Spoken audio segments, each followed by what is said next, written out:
Let's check it out.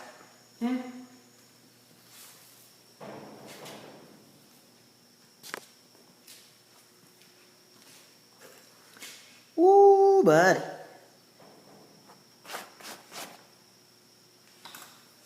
Now comes the fun part, welding upside down.